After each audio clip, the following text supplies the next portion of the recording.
Okay, so we will start.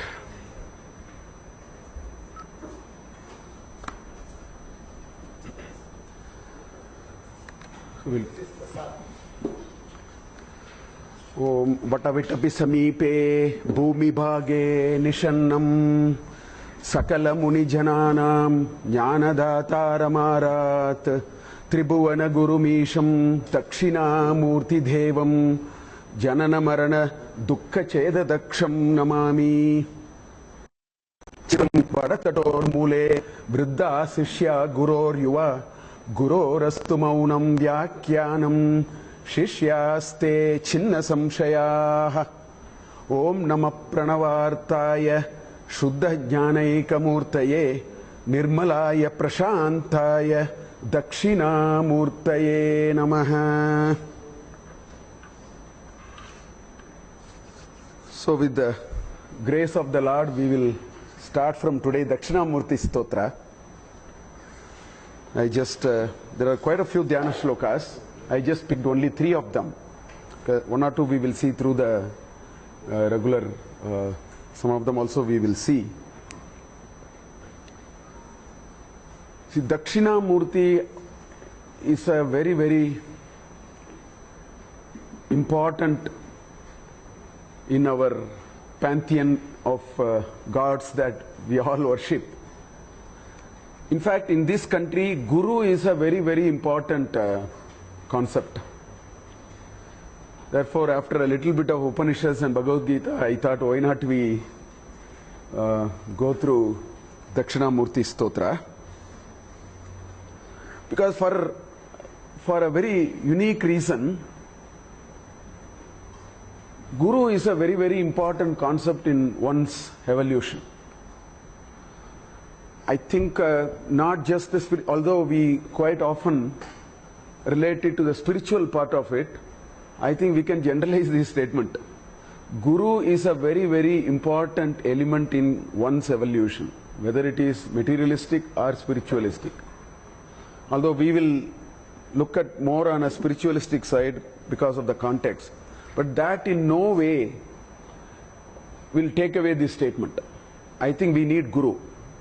And we need Guru for anything and everything that we do. The importance of a Guru, particularly when we want to, spiritually evolve, becomes far more crucial. Therefore, we thought, why don't we look at Dakshinamurty Stotra? This is how the whole thought came. There is no way we can translate the word Guru as teacher. It is not possible, although that is the nearest English word one can. For last, I think year before last, my Guru, meaning my teacher in my engineering college, who I have great regards for him. In fact, I tell him, I am a teacher in an institution because of him. I keep telling him, sir, you have always inspired me like that. So he actually sent me wishes on Teachers' Day. I said, this is simply he sent me. So at the time when I replied to him, I told him, sir, there are 7 words which we can use. You have used the word teacher now. So at least I told him, I think of 7 words in Sanskrit. And if you try to translate, all of them will become teacher. Because in English, I don't find a way of translating. Right? I told him, I sent him with all the meaning, and I just shared it with him, and I told him, I consider you as Guru. So I wanted to tell him, you are the Guru, not in any of these. The first word is what is called, you can say Adhyapakaha. There are different words available. One word is called Adhyapakaha. Just give me a minute. So, Adhyapakaha is one who is Adhyayanam Kritva Kinchit Vadati. So, you can take a syllabus, read it properly, and come and simply reproduce it in the class. That could be perhaps the nearest way of. Then you can use the word pradhyapakaha, which is proud adhyapakaha. He does this job even better. So that is another word which we can use. In fact, all of them you will have to actually translate it as teacher. So we can say pradhyapakaha. Then we can say what is called acharya. Swayam achinoti acharate api. He is called acharya. He practices himself. He is able to impart it to his students also. Then the word acharya is there. Then we also have what is upadhyaya. Then there is something called upadhyaya. In fact, upadhyaya should come before acharya. I think there are two words, upadhyaya and mahamahopadhyaya. Those two you should put before acharya. Because upadhyaya is, upa is closer. Upadhyaya. In other words, he will not teach you the syllabus. He will take you near the knowledge. Which means now I have to invest more before I impart a knowledge. So he may be an upadhyaya. So it is not just teaching, it's not a tutorial kind of a thing. Or giving just a piece of knowledge. Dakshinamurty Stotram, one can tell English meaning padacheda and that's it. So that may be an adhyapaka. So upadhyaya is somebody who should be able to take that person closer to whatever is the subject matter on which it happens. So mahamahopadhyaya, next level, much higher level, who can do it with a lot more proficiency and so on.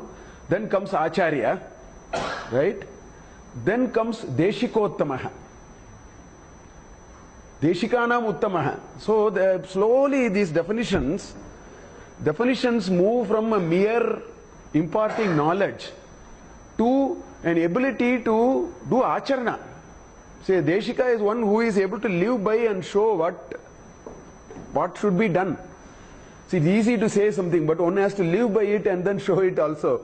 So Deshikottamaha is another word. In fact, I think in Rabindra, this thing, PhD degree is awarded, it is called Deshikottama, I think, in Calcutta. Huh?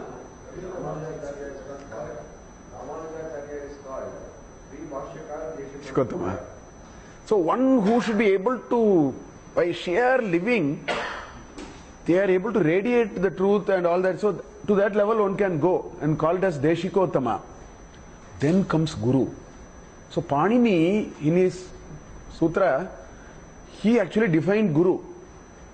He says, Gakarasya andakaraha, Rukarasya tat nirodhanam.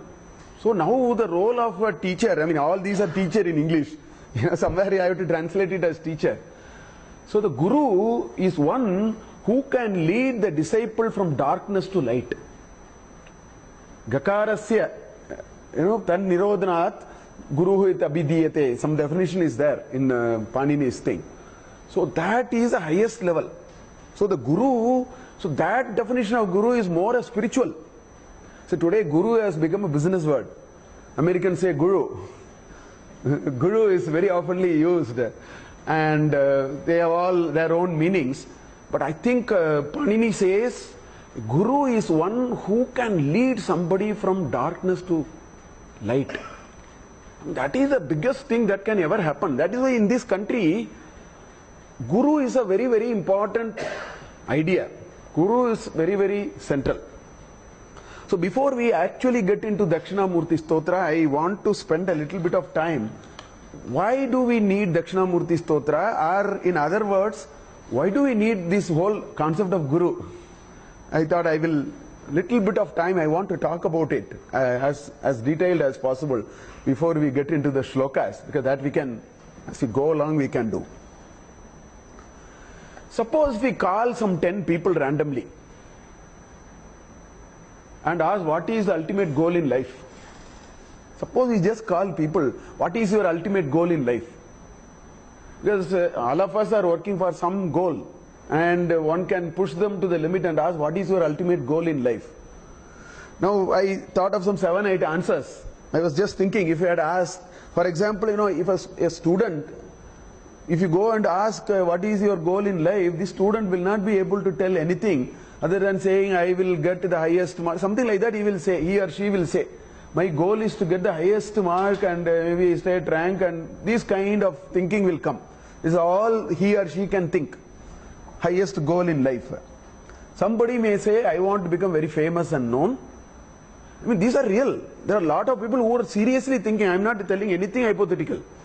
There are people who think their ultimate goal in life is to become famous and known.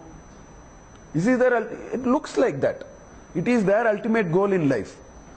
Somebody may say, I want to be the wealthiest person or maybe a powerful person. I want to be a very powerful person. So he puts all his effort on an IAS exam or an IPS exam.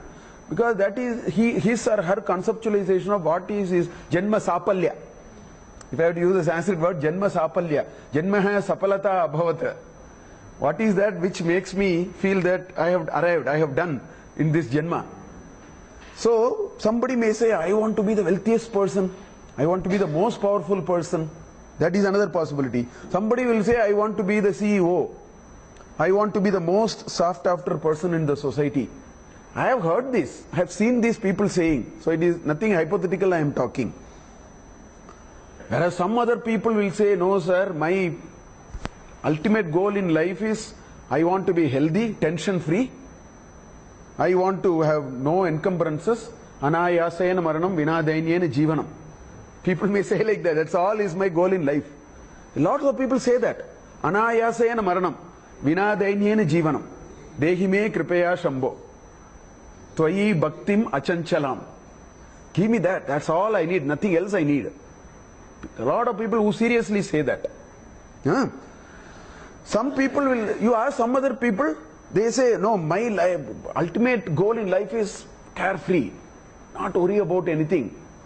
Take it easy. Take it easy policy, if I have to say. Life has to be lived. Okay?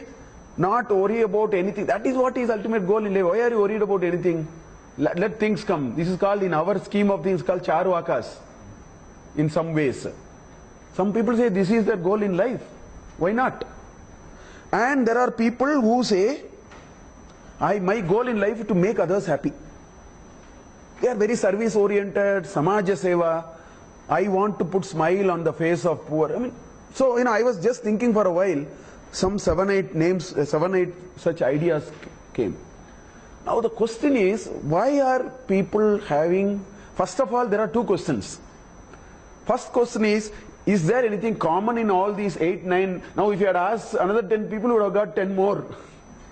And finally we'll all summarize it into some 10, 20 broad sort of possible goals in life. Now there are two questions. First question is there anything common in all these? Somebody saying, I want to be a CEO, and somebody saying, I want to put a smile on the face of poor people. Are they having two different goals in life? Or are they having the same goal in life? We need to have clarity on that. This is a question which was powerfully answered by Yajnavalkya to Maitreyi in Brihadaranyaka. I will bring that. Beautifully he answers. I will bring that set of shlokas. And he ends by saying, Shrotavyaha, Mantavyaha, Nididhyasitavyaha. That's how the shloka ends. That gives an answer. So the first answer I will bring it. First question. Is it all having a same thread from which these responses come? Or are there some 10 different 20 threads? This is one question. Second question is, even if it is from the same thread, which I will want to show, second question is, why are they saying differently? Why somebody says I want to put smile on somebody's face, somebody says I want to be wealthy, somebody says I want to be very powerful. Why is it happening? I think we need to first inquire and understand this reality of life that we are all going through. We need to understand that we are like that and we are like that for a certain reason. First of all, we will see, is it all of them common? Actually, all of them originate from the same idea. And that idea is all of us want to have happiness. That is the thread. From that thread, actually, all these came. That is the thread from which all these answers came. Somebody saying that I will be the number one state rank means that student sees happiness there. Somebody saying I will put smile on somebody's face, they are seeing happiness there. This is one level of understanding. But Brihadaranya Upanishad takes it to the next level. This is level 1. Now let us see what he says. So beautifully he says. Look at here. He says, Nava are patyuhu kamaya patihi priyaha bhavati, atmanastu kamaya patihi priyaha bhavati. He tells to his wife, Maitreyi, a wife loves her husband not because she likes the husband. It is because, it's a very profound idea. It is because that ultimately it gives me happiness inside. My antaryami, whatever that means, my antaryami feels satisfied. That is why I am doing. This is how he starts. He says, Are, hey, what are you thinking? That's what she is using in Sambodhana. Are, Nava are patyuhu kamaya. Just not because there is a kama towards the pati that, suddenly the wife became, priya, pati becomes priya to the. No, it is not like that. Atmanastu kamaya. Every one of us, not just us, it also includes the mosquito, the fly, the ant, the leopard, the tree, everything this will include. We do things in life because that is the one which, Atmanastu Kamaya. The Antaryami is thinks that I am fulfilled, I am satisfied. Like that. That is this feeling. That's what he is saying. Then he says, Nava are jayaye kama. The husband does not love the wife for the sake of wife. Because that is the one which gave him that happiness inside for some reason. That is why he engaged in that. Otherwise he would have never engaged in that. That's what he is saying. Atmanastu kamaya jaya priya bhavati. Nava are putranam kamaya putraha priyaha bhavanti. I don't love my children because I love them. It is not like that. That act of doing it is something which satisfies my antaryami. I don't know why, but that is what it is. That is why I am doing. Otherwise I would have never done. This is what the answer he gives. He says, Nava are putranam kamaya putraha priyaha bhavanti, atmanastu kamaya putraha priyaha bhavanti. It is all, the reference is here.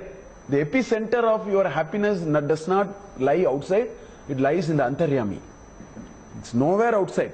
That antaryami is nothing but Shuddha, Buddha, Mukta, Satchidananda, Jnana, Satyam, Jnana, Ananta, all that with Taitriya we saw. That is what that antaryami is. So if that part of it can be little bit manifested, we will engage in that activity. That's what he is saying. So he is saying, Nava are vittasya kamaya vittam priyam bhavati.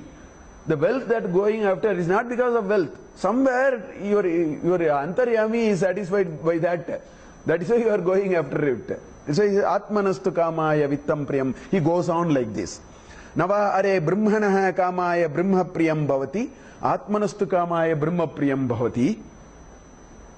Nava are kshatrasya kamaya kshatram priyam bhavati. Atmanastu kamaya kshatram priyam bhavati. Nava are lokanam kamaya lokaha priya bhavanti. Atmanastu kamaya lokaha priyaha bhavanti.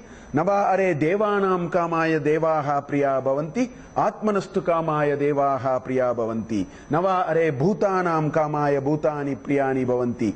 Atmanastu kamaya bhutani priyani bhavanti. Nava are sarvasya. Finally he puts everything. I don't want to keep on saying like this. He uses the sarvapada. He says sarvasya kamaya. Whatever you like and whatever you think you should go after, all that you are doing because your epicenter says by doing it I feel happy. So he said all that. He said that is why you go and search that epicenter. Because whatever you engage in the world is something which is coming from this epicenter. That's why he says Atma va are drashtavyaha, shrotavyaha, mantavyaha, nididhyasitavyaha.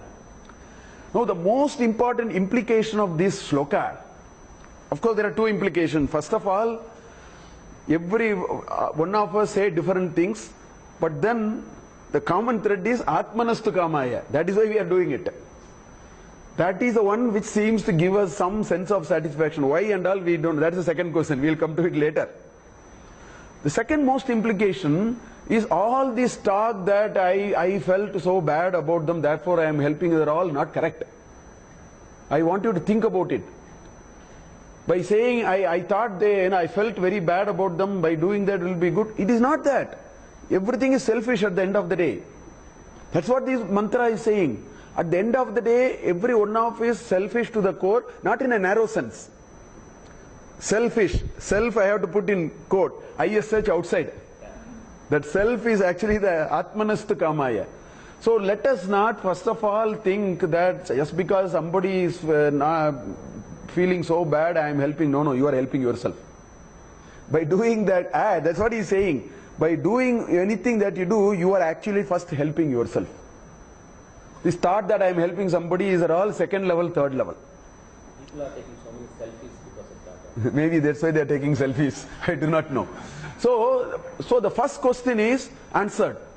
That people said different things, but all of them are originating from that epicenter. That epicenter is, I pursue, every one of us pursue happiness. As I am saying, it is not human beings.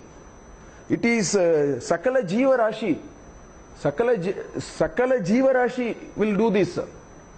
That will go after what it thinks gives its happiness. That is why a lion will hunt. That is why lizard will go. The entire food cycle will also work like that only. So this is the first thing. Now second question is, why are people so... so therefore, Brihadaranyaka clearly says the goal of every one of us in life, in Vyavahara we may do different things. In life, the goal of every one of us is to reach the pinnacle of perfection and pinnacle of happiness.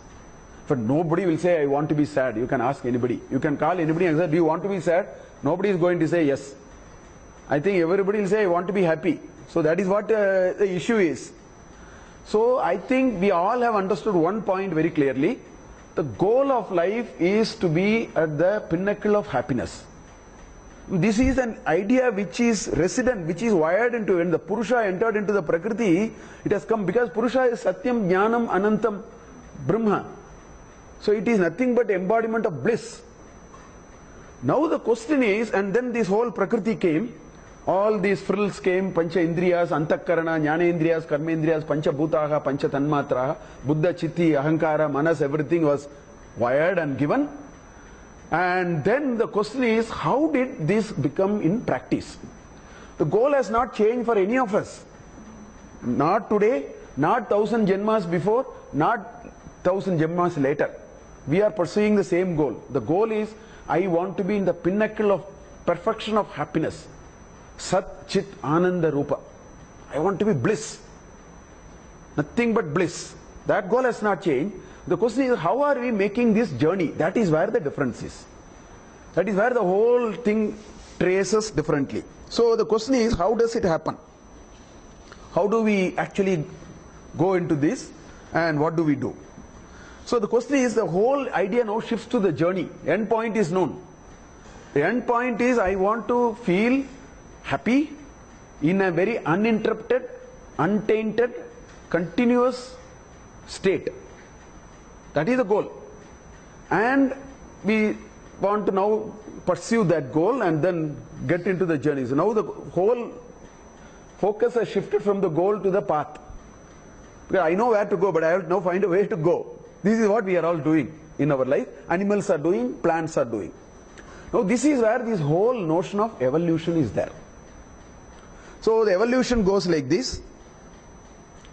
You have the mineral kingdom or the mineral world or mineral kingdom, which for the first time gets a certain stability of structures and physical form. This is how the first expression happens. Some stability of structures and forms are established in a mineral kingdom. That's the lowest level of evolution. That's all. Then the next level of evolution is the plant kingdom, where all the earlier things are preserved and something more is added. So in the plant kingdom, the stability of form and shape is established, but the second issue which is added is what is called growth. The life is expressed. The organic growth is the second evolution that has happened from the mineral kingdom to the plant kingdom. That's one step ahead. Then you have the animal kingdom. In the animal kingdom, both these are preserved. The stability of shape and form is preserved. The notion of growth and organic growth is preserved. And there is a third dimension added. And that dimension is add the sensory organs. Put the sensory organs into it. So that is why, in fact, in the plant kingdom itself, this notion of sensory starts manifesting slowly. That's why, there is a set of trees in IIM Bangalore. Actually, you should go and see. By sunset, they will actually droop. The leaves will droop. There is a row of trees, many of these trees, they will droop. And then sunflower. So, this notion of sensation manifests in a very, very rudimentary stage. But in animal kingdom, that is brought. So, three dimensions now added. Stability of form, organic growth, and the notion of sensation. That's why only animals can show the sensation of pain. Plant kingdom shows very indirectly, because it gets dries up. It's a very indirect expression of pain. Whereas animal kingdom for the first time will show the sensations, because that is being added. Now the fourth evolution in that is human kingdom. Now what has happened in the human kingdom is these three are preserved. The stability of shape and form is preserved. The organic growth is wired into it. The sensation is added, plus two more are added. What is called the power to think and the power of free will. This is not available to any other. So we all belong to that. We all belong to that situation where we have sensation, we have organic growth, we have stability of form, plus we have free will and power to think, which are interrelated to one another. So this is the first level of evolution. Moment we step into the plant kingdom, these four bags are given. Whether we use it is our choice. And the first three bags are hardwired. So you can't make a choice. That's why I quite often say, an animal has no choice to decide whether I should skip the dinner or not, because it is driven by instinct. So when it is not hungry, the animal has no choice to say. Tiger cannot say, 6 o'clock I may become hungry, 3 o'clock there is a deer by the side of me, let me kill it and put it into the fridge. In fact, when an animal is not hungry, the two enemies will be peacefully coexisting, because they don't have this power to think. We have the power to think. They don't have. They are driven by instinct. So the human kingdom is the one in which four bags are given. The three bags are automatic. You have no choice. You have instinct, many of things are instinct. But we have an option to do something more than that. Now the question is, will we do or not? That is where the 10 different growth has come. 20 different answers came, because the fourth bag we decided not to open, or we opened the zip and put only a little bit of a stick and took something out of it. Somebody decided to open the whole bag and take the whole thing out of it. The choice is ours. So this is what explains, which means human kingdom will be the pinnacle of evolution of the physical and the mental form. But then human kingdom will be the pinnacle of evolution at the next level, which is the Vyaktitva can evolve. Because mental form animals have already to an extent, then we have refined it a little bit more. So the whole idea is, how do we actually go to the next level, and that's where the different stages of progress starts happening. That some of us are able to use our free will, some of us decide not to use our free will, some of us think less, some of us think more, some of us think differently. That's where the Triguna framework will come. We can now, our system can explain why somebody thinks in a very perversive way, somebody thinks in a different way. All that is a different story. But these differences are brought, and therefore now the question is, all of us have to actually go. So let's return back to the story now. So now the story is, we want to find happiness. And this human kingdom is so beautifully wired with all kinds of things, thinking. So even if there is some delay, it is inevitable that the human beings will start using the power of thinking. Nobody can escape. How will you use is a different question. It will happen. So the first thing is, how do we go about pursuing happiness? Because this is our fundamental question. We will never leave this question. Now, how do we start this journey? Or how we could have started this journey when we stepped out of the animal kingdom into the human kingdom? Now, the first thing that would happen is, here is a new gadget with me called mind. Manas, Buddhi, Chitta and Ahankara, Pancha Karmendriyas and Pancha Jnanendriyas. So the first thing I will do is, if you give me a new gadget, I will start using it. It's a natural instinct. It's again an instinct, by and large. So the first pursuit of happiness is world outside. Indriyartaha. Indriya dwara indriyartanam, swikaranam.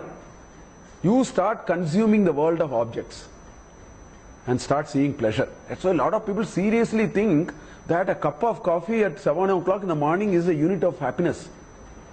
Because 7 o'clock coffee is not there, there is a Mahabharata war. Or even if there is not a Mahabharata war, the head splits for some people into 3. Why? Because we are in that range now. We think our pursuit of happiness is now related to the world of objects.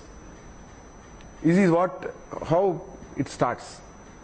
Now our own experience tells that after a while, it can happen, after a while can be after a few years, after a few thousand janmas also. So the time scales are in Vedanta very different. So after a while you have to understand, not after half an hour, can be after 300 janmas also. So after a while, the first thing that will happen is, 2 things will happen. This law of diminishing return will start working. This coffee is not giving me enough happiness. Coffee becomes a vesha also. This is the definition of Rajasic happiness in chapter 18 of Bhagavad Gita. Arambe amritam. Then antime vishamiva. That's called Rajasic food. Right? In chapter 18 of Bhagavad Gita, there is a nice definition of shloka on that. Anyway, so for 2 things will happen. First of all, we find this is not happiness. But before that, we'll find one more thing. This happiness is not staying with me for long. It's not worth then. 1 cup of coffee, half an hour, the effect is there. After that, I am back to misery. No, I can't put 1 more cup of coffee, then that is a very dangerous thing. I have to wait for another 4 hours to get that happiness again. So 2 things starts happening in our experiment. First thing that happens is, this unit of happiness is very imperfect. It is short-lived. So that itself bothers me. Why is this not extending? Coffee is an example. We can relate to many things in what we believe in happiness to be. Second thing that we say is, if you overdo it also, we find that it is not really taking me. If I like, let's say, halwa, after 1 kg halwa will become actually vesham for me. I will actually get admitted. Truly it will be poison, please understand. So then we, using our own mind and buddhi and chitta, after a while, whatever after a while means, we will first understand these are all short-lived, this is not happiness. That clarity will come. Now this mind will say, then we will start searching. If this is not happiness, so I think the first major war that we have to win is to understand the world of objects which we actually consume through the sensory organs and use it, will actually give us a happiness which is imperfect, which is short-lived, which is intermittent, and which is not growing beyond a point. So then naturally the second question will go, so this is not happiness, where is the happiness? Obviously, because that is our original pursuit. Our pursuit will never change. Since this is the original question, we will not run away from here. So then we will start looking. Then we will, if you look at the Veda and all that, Veda will say there is another world. This world is okay. You can have a happiness which is much more long. The longevity is much more lasting. So you can do Ishta and Purta. You can do all kinds of Ishtis. You can do Purta and you will be rewarded with heaven. So the notion of heaven comes. In all religious things it is there. The notion of heaven comes. And our thinking temporarily changes. That seems to be a much bigger thing. So the whole pursuit of happiness will... So this evolution will start giving importance to things which will give me... Chapter 7 of Bhagavad Gita, he says, Chaturvita Bhaktaha Santi. Artha, artha, jnani, jignasa, jnani. This is a path of evolution. That's what he is saying. It is a path of evolution. So the happiness will take us to that. And pursuing that, we will actually come back to square one. We will go nowhere. And there are any number of references. If you say, how do I know?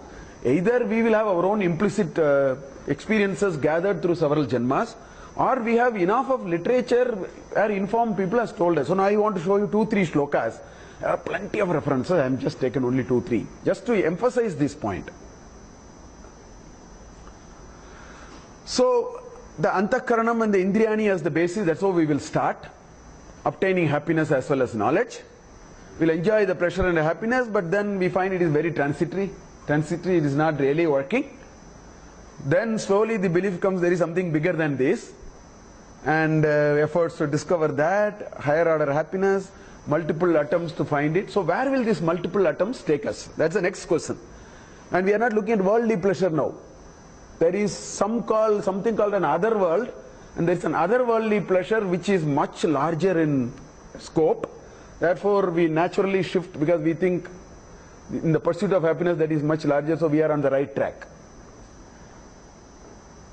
So chapter 9, and these 2 shlokas are very important because Krishna has so beautifully placed these 2 shlokas. Because after these 2 shlokas, you know what he says? Ananya chintayanto mam. That's the 22nd shloka. If you understand these 2 shlokas, the 22nd shloka makes a lot of meaning. Ananya chintayanto mam ejana paripasate tesham nitya abhiyuktanam yogakshemam mahamyam is what he says. Before that he brought 2 shlokas. Look at this shloka. It says, Traividyamam somapaha puta papaha yajnai rishtvaha swargatim prarthayante te punyam asadya surendra lokam ashnanti divyan divideva boghan. So first he says, these puta papaha, these people are all absolved of papa. They are purified out of papa because they have understood the rudimentary things they have understood in this world. So they are not going to get into, small things, cheating others, stealing, making others hurt. We have moved from there. We have found that that's not where our happiness is. We have already moved. Then we are looking at the bigger one. So using the 3 Vedas, whatever is there, they do all these ishtis, right? Somapaha. They are all doing different types of soma yajnas and this and all that. They have, in this part of soma yajnas, you have to take the soma rasa. That's why somapaha. Somapa is bahuvrihi, sarvam bahuvrihi atra. One who has actually drunk soma is somapa. Soma juice. That's what it is actually. So puta papa, one who is absolved of papas or purified of papa, bahuvrihi. That's also bahuvrihi. You will find a lot of bahuvrihi. Yesterday I was mentioning about that. Right? Swargatim prapte. So they will go to the other world. And what will they do? Punyam asadya surendra lokam ashnanti. They enjoy, their happiness multiplies. So-called happiness multiplies. We saw that prayer also. Happiness prayer. In the Taittiriya. We saw 10 power 20 up to that. So it can go to any level. So all that is possible. Whatever we saw in Taittiriya Upanishad also is part of it. All that. Then Krishna, what does he say? Say, Tetam bhuktva. Bhuktva is the Tvanta Prayoga. Bhuktva, having eaten. Tetam bhuktva swargalokam vishalam, in the swargaloka, having consumed all these niceties, kshine punye, punya is now exhausted, martyalokam vishanti. This is a world of birth and death. Karma bhumi. So martyalokam vishanti, evam treyi dharmam anuprapannaha, gatagatam kama kamaha labante. Kama kama is bahuvrihi. Those whose desire is only desires. Kamanam kamaha yasya saha kama kamaha. Again bahuvrihi. Tatpurusha. Kamanam kamaha kama kamaha. Iti. So they think they have to go on this path. But after some time they find that is also not taking us anywhere. That perfection is still not reached. They realize perfection is still not reached. There is something wrong. Mundako Upanishad also says that. The mantra before this is even interesting. It says Ashta, it says 18-winged boat, which is imperfect. That's what, there is a nice mantra. Ashta dasha, plavaha yete, like that, there is a nice mantra before that. Look at what he is saying. Ishta purtam manyamanaha varishtam na anyat shreyaha vedayante pramudaha. Vedayante is the verb, so from there we have to now start. They have not understood na anyat vedayante. Kim na vedayante? Na anyat vedayante. They didn't know anything else. Who are they? Pramudaha. They are the ones who did not know anything. So yesterday I was showing this is how we have to get this meaning. Vedayante na anyat shreyaha. They don't know anything which is better than this. Better than what? Ishta purta manya. They think Ishta and Purta. Ishta is, is Shrauta Karya.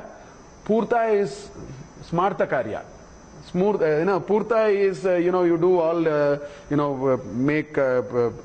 build hospitals or, Loka Kalyanartham. All that is Purta.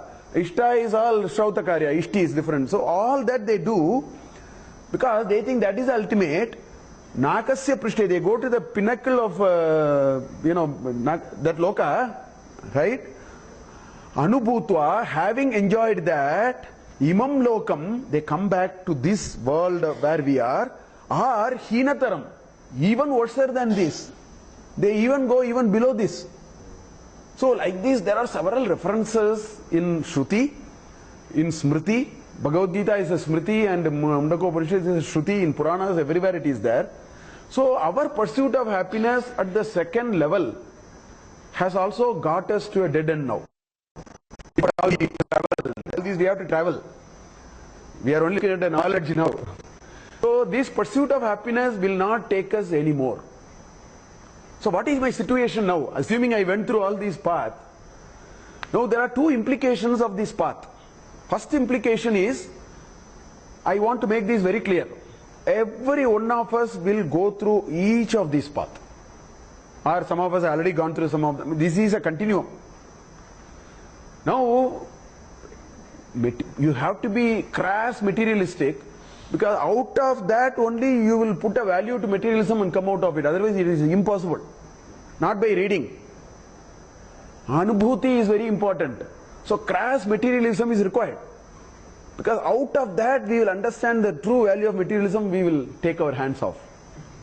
Out of enjoyment only we will put a value that enjoyment is of no use. So the implication of all this statement is, then we need a set of ideas, because in my rudimentary stage of pursuit of happiness, I want materialism. I want to practice ultimate materialism, sensual, everything. Because unless I practice it, I will never come out of it. So I need a body of knowledge. Then I need a body of knowledge for every level. So our entire knowledge system has everything. Charvaka philosophy is beautifully applied to the modern day crass materialism, Charvaka philosophy. We have everything in our schema. Why is it required? Because our knowledge repository recognizes that everybody will be in a continuum. You can't take people from here and then put them there. It's not possible. Unless we have anubhava, knowledge will not take us anywhere. Only anubhava will take us to the next. So the implication of this is, we will have smart. So that's why in Veda you will have everything. Veda will talk about Ishti, importance of Ishti at the Purva Bhaga. At the Uttara Bhaga, it will say this. It says Ishti is of no use. Person who reads it will not read that. Person who reads that will not read this. What I mean is, that kind of a knowledge repository is part of our system. No conflict. We have not understood if we see conflict, that means we have not understood what it is. So, this is where the whole idea of Guru comes now. Now the whole idea of Guru is now resident here. Why? Because I tried with my body and sense organs. God has given me, I have been evolved into this new gadget. I tried, but then I found this is not solving my pain and suffering. What I thought is happiness and all finally sort of disappeared. I also find after long years of this, not only I recognize that is a source of pain and suffering, I am not able to get away from that. It's a very complex situation we are in now. I know this is bad, but I am not able to come out of it. In the sense, I don't know how to do it. The framework is missing. This is what many of us will be. I think many of us will be in that. We know this is not, but the indriyas are so powerful that it will take us into it, the manas will lead us into it, and then we may regret a little later. So, unable to get away from the sway of these, antakarana and the indriyas is a genuine problem many of us face. Pleasures in other worlds are also short-lived. Even if you don't have experience, there is a scriptural knowledge which we cannot faith on. So, even that path seems to be problematic. Now the question is, how do I go forward? I am stuck now. How do I advance? This is a genuine question. Every sadhaka, this is a genuine question. Everybody who is ordained to be in the path of evolution, everybody who will ultimately in that pursuit of happiness will get into that happiness, will land. Because we will not settle until we remain in that happiness at an uninterrupted stage. See, we also every day have that uninterrupted state of happiness for about 3 hours or 4 hours in Shushupti. But unfortunately, Anubhavaha asti, Jnanam nasti, awareness is not there. That's why we are talking in past tense. It is like, something happened and you are distancing yourself and talking about it. You can only talk about, you can only say, I had a good sleep. I had a very comfortable, when you say your face will be very bright. I had a good sleep. There's a lot of, but we will say in past tense. So, this Anubhava is missing. First we don't, awareness is not there. Anubhava is there, awareness is there. So we vaguely recall, which is of no use. Although it motivates, in fact, God has wired Sushupti only to motivate us to say that there is something called happiness. Please open and see. This is wired into our Prakriti. This is the motivating factor for us to go after that pinnacle of happiness. So we are stuck. We don't know how to go. Now we need a possibility now. So somebody has to hint this possibility. We need some mechanism. We need some mechanism, and the first thing that we need to be told and taken through is you cannot discover this by looking outside. The indriyas are of no use. In fact, it cannot be reached by indriyas. That is why in Shushupti, indriyas were not there. Manas was not there. Buddhi was not there. Ahankara was not there. Sthula Sharira was dead. Only when you left all of them you enjoyed. But then we didn't have awareness. So this possibility has to be hinted and some path has to be shown. Ahetuka Daya Sindhu is what he says in Viveka Chudamani. He says Guru's definition is Ahetuka, there is no cause, there is no reason why he should be a Daya Sindhu. No reason why he has to be. Without reason, he will shower his blessing. That is, we need a person like that, otherwise we will never get out of this. We will never be able to get out of this unless somebody who can be Ahetuka Daya Sindhu. Hetu Nasti. Ahetu is Na plus Hetu, Ahetu. Ahetuka Daya Sindhu is the word Shankaracharya uses in Viveka Chudamani. He says that Guru will actually get you out of this samsara sagara that you are in. So the point is, we need to find a path ahead. We will never rest on the pursuit of happiness because that is what we are. But then we may be stuck. We can be genuinely stuck. We go and then look at it, that's not giving me happiness, that's temporary, short-lived, and then I don't know what to do. Many people actually push this idea under the carpet. That means our spiritual awakening has not happened. Everybody experiences it, but people just push it under the carpet. That means that is dormant, it is not awakened. Those who become uncomfortable about this, for them the grace has happened somewhere. That kataksha has happened somewhere. So the spiritual awakening is a possibility. So the point is, we have to do a few things, otherwise this getting out of this is not possible. First thing is a complete resignation on the part of the disciple to the will of the teacher. With our normal things it is not possible. We will be just wasting our time with using this rational brain, using this indriyas, no. It's all, we will be just It is something beyond this, which means we have to now switch off all these. If we have to switch off all these, the only way we can switch off is by surrender. Otherwise, the ego will never be switched off. It will start evaluating the Guru how much he knows. As he keeps talking, hey, how much this fellow knows is what will happen to us. Genuinely it will happen. So unless that surrender happens, there is no way out. And revering the Guru in the heart is very, because this model is very different. This paradigm is completely different. You have to get out of our current paradigm of things. Unless that happens, it will not work. And in order for that, so this whole journey requires knowledge and devotion. Mere knowledge is of no use. Brain is of no use. In fact, I have been saying this in the past. I run a Bhagavad Gita course here, an MBA level course. I do a very interesting experiment with them. I want to teach them what is heart and brain. It's very hard to teach heart and brain. So what I do is I give 2 videos.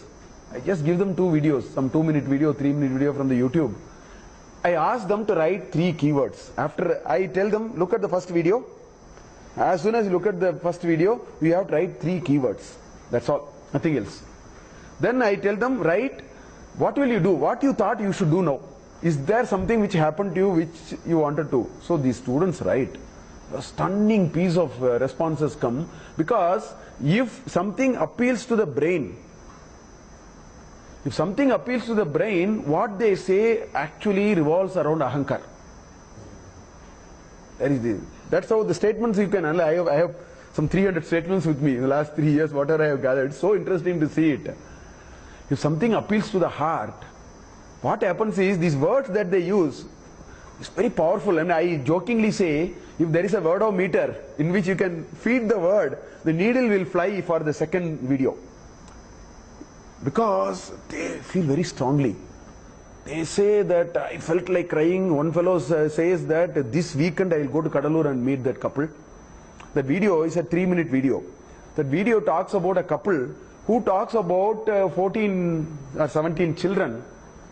They say, these are all our children, and we understand they run a, sort of a orphanage. That's what they say, and up to 1 minute you don't know what they are saying. I mean, you generally listen. Then you get very serious, because somewhere in the middle of the video they say, sir, the place where we are standing, we lost all our 3 children in the tsunami. This place only we lost our 3 children in the tsunami in our own eyes. We got 14 children back. Like that they say, and then they continue. In between, no trace of unhappiness even when they say it. When my students see that video, the kind of things they write. So point is, Bhaktitva, if it has to blossom, if this personality has to evolve and blossom into a very fragrant 1,000-petaled flower, Sahasrara Kamala, if it has to open, devotion is very important. Devotion is the only one which will melt the heart. Knowledge will harden the heart. Knowledge is operating from brain, it will only strengthen ahankar. Devotion will melt the heart. And so that is what a guru will actually, somehow he will show that the devotion and knowledge must go together. Having only devotion but not knowledge is also difficult. Having knowledge and no devotion is also difficult. Somewhere the guru will actually hold that 2 things for us. That is why the guru is required. He will not only give knowledge, he will actually, the surrender will start the devotional pipeline for us. It will open the tap for us. That is why the surrender is very, very emphasized in our, in Visishtadvaita, the Prapatti is taken to the highest level. Sharanagata and Prapatti is the highest level to which Visishtadvaita has taken. I think we need to borrow that very strongly. Otherwise, if we can't surrender, this knowledge will stop at a point, it will not flow. So this is where the whole idea of guru has to come, and that is why guru is greatly revered and is a very important piece in everybody's life, because we will not give up our pursuit of happiness. So this is the background I want to talk about as guru, because Dakshinamurty is nothing but a symbolism of guru. So we need to understand that this concept of guru is so central to our growth. How do we find it? Guru, the notion of guru, and about guru we can keep on talking. I don't want to keep doing that. But the Guru comes in many ways. Guru comes in the form of a child. Guru can come in the form of if a word uttered. Guru will come. While we have to keep making effort, the Guru will come to us. We will never go to the Guru. This is my experience also, my own experience also. We should not be found wanting the effort, but Guru will come. Guru will come. In fact, Shankaracharya, he says in his Shivananda Lagari, in the 60th sloka, 61st sloka, he says, Ankolakam nijabija santatihi ayaskanto palam suchika. He gives two examples. He says, Ankolakam nijabija santatihi. The Ankola tree will shed the seeds. The tree cannot move. The seed only have to move to the trunk. Apparently, the seeds will move to the trunk. The Ankolaka tree's trunk will be full of studded with seeds. The seeds are hairy seeds.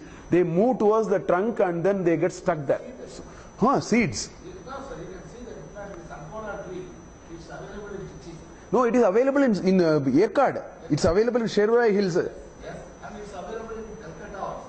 You can just see the seeds moving to the tree. I am told if there are if there are two Ankolaka trees, if this tree's seed falls here, doesn't use shortest path algorithm. This seed will come to the mother. This seed will go to this. Okay.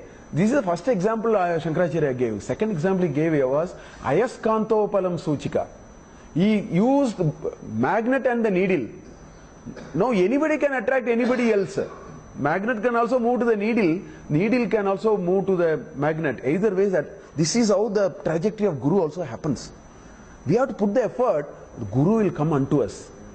I mean, all of us will have that most satisfying repeated experiences if we are honest and we are genuine. The Guru manifests itself. The student is ready. It will come. There are ways by which it will happen. So that Guru is what is being represented as Dakshinamurty. I will just put that kind of background.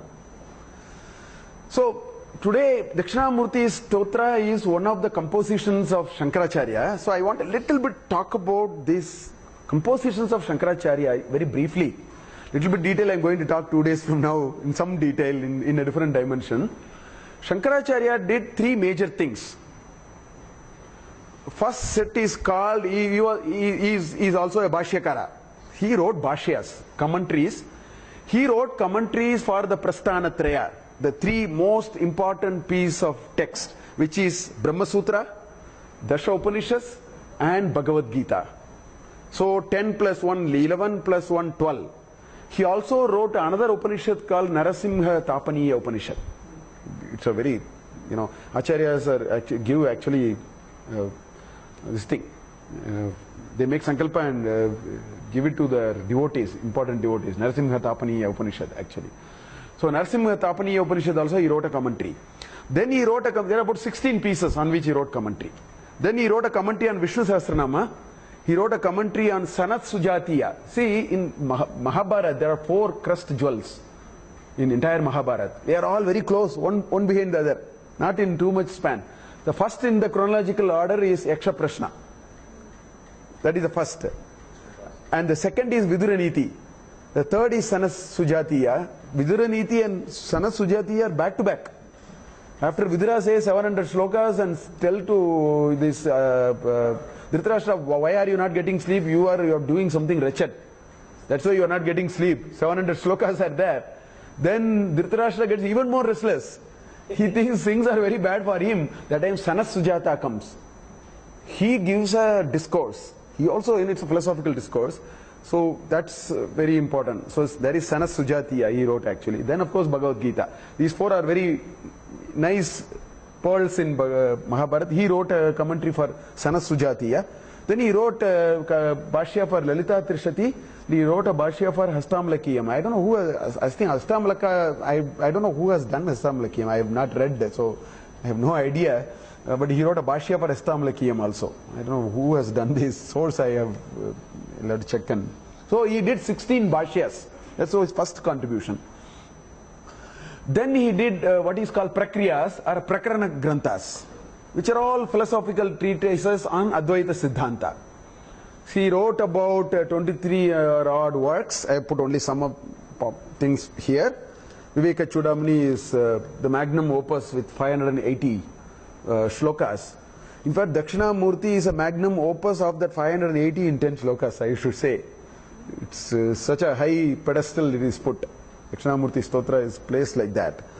That comes under Stotra, not under Prakarana Granthas, although it is actually a Prakarana Grantha. I'll talk about it later. There is something strange about the Stotras that Shankaracharya has written. Then, of course, Bhaja Govindam and Atma Bodha, Tattva Bodha, Prashnottara Ratnamalika, all those, there are so many Upadesa Sahasri. Huh?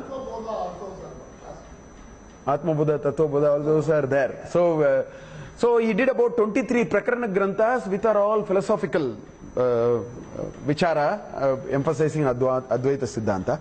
Then he did about 70 plus what is called Stotras. And varieties of Stotras. The Dasa Shloki is what he said first when he met his Guru in Narmada, which he uttered at the end also. If you look at, at the end also he uttered the same Dasa Shloki before he, ascended on the Kailash and so on. So the Dasa Shloki, Eka Shloki also, there is one Shloka he has said. It's called Eka Shloki. Of course, there are Laharis, Shivananda Lahari, Saundari Lahari and Ananda Lahari. The first two are 100 shlokas, the second is 20 shlokas. Slightly a shorter piece and so on. And then so many stotras. Stotras are varied. For example, look at here, there is a Kashi Panchakam on Kashi, on the city. Then there are stotras on rivers, Ganga and Ganga Ashtakam, Yamuna Ashtakam and Narmada Ashtakam. He has Yati Panchakam, Maya Panchakam is about this Maya. The Maya, it's a nice shloka actually. Maya Panchakam. Yes. Kalubhagyavantaha. That's also there. So like that, and then of course on a number of gods and goddesses, because he had traveled very widely. So Dakshinamurti Stotram belongs to this category. Although, by subject and all that, it belongs to Prakarana Grantha. It is a pure philosophical treatise which tells us in this journey where are we and what should we look at and make sense of the world. That is what this whole Dakshinamurti Stotram is. I think with this brief sort of an introduction we'll stop here. It's already 7 o'clock, so we will stop here. Next week we will see a little bit more again certain things about Dakshinamurti Stotra and then get into the individual stotras. Next week we will continue. Thank you.